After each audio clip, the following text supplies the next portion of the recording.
My name is Red-Tailed Hawk. I am from the Anishinaabe Nation, and I come from Mother Earth.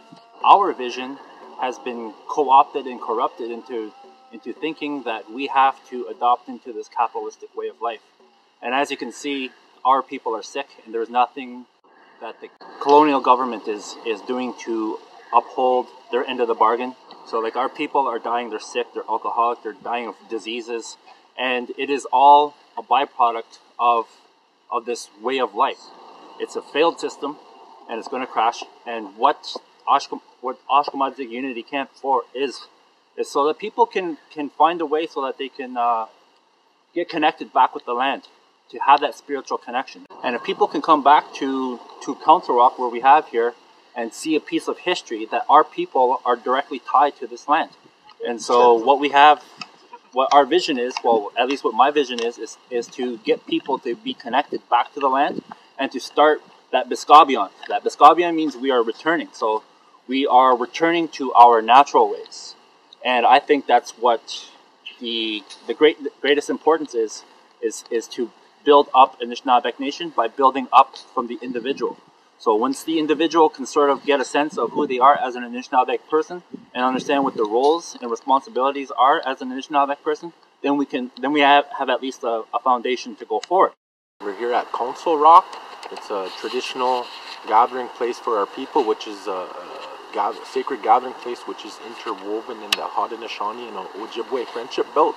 It's one of 6 gathering places, and what we're doing here is we're opting out of land claim settlement process. My community where I'm from is part of 4 First Nations that accepted a land claim settlement with the Crown. That policy and that process doesn't represent our nation-to-nation agreements we have with the Crown, and those leaders, those band leaders, are not living up to our nation-to-nation agreements as well. So what we're doing is we're opting out of the land claim settlement. We're not accepting no sellout money, no payout money, and we're reoccupying and reclaiming our traditional areas such as this. And this is integral into our friendship belt, and just places like this shows, the ties we have to our land. This park, which is now a Wendat provincial park, was supposed to be a part of our territory.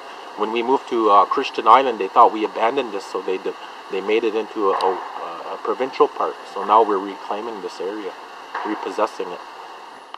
What we're doing here is that we're constructing a building here, and it's just a 10 by 10 kind of cabin, and it's to make things more comfortable for when people come, because our lodge is as someone referred to it as sticks and tarps, and not a lot of people are comfortable with sleeping in there, so we're building a cabin to make things a little bit more cozy for people.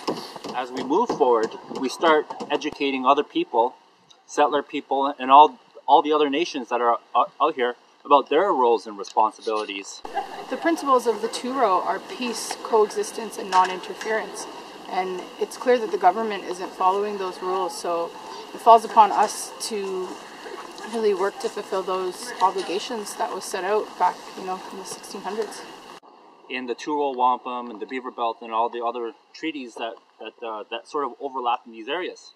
And so in doing this, we are actually completing that circle. So there's a circle, and there's a direction for all the different nations. And so you see, it's a unity camp. So we're uniting all the people, not just Anishinaabe people, but we are going to start with our own people so that we can be identified as a nation once again, as a once proud nation. And then we're going to unite the people and work on how that we can all unite as people and complete that sacred loop, that balance, balance of life that we talk about.